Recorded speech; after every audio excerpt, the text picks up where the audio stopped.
Sementara itu tahun 2024 ini pemerintah Kabupaten Minahasa Utara bakal membuat mal pelayanan publik. Salah satu program tersebut adalah yang dijelaskan Bupati akan meningkatkan pelayanan pada masyarakat dengan cara mudah dan cepat.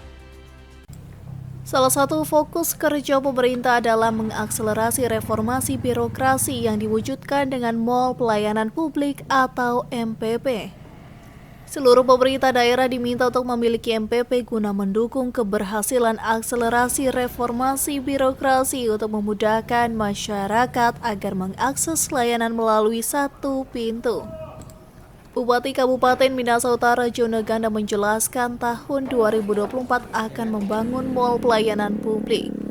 Direncanakan mal pelayanan publik akan dibuat di perkantoran kantor Bupati Mino.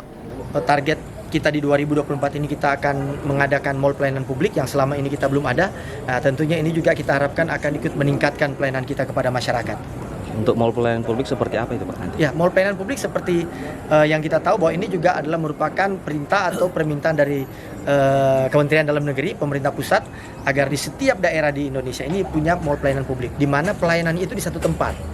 Ya, kita masyarakat akan dipermudah. Jadi tidak perlu lagi ke dinas mana, Dan ini sudah kita kumpulkan dalam satu tempat. Capil, kemudian yang lain-lainnya semua kita masukkan dalam satu lokasi. Nah, makanya tadi saya lagi cek beberapa lokasi yang akan kita pilih untuk kita jadikan mall pelayanan publik. Mall pelayanan publik merupakan salah satu tempat pelayanan publik yang baik, cepat, mudah, sederhana, dan kompetitif seiring penggunaan teknologi yang semakin masif. Dari Minahasa Utara, Brian Umboh melaporkan untuk Kawan Nuha TV.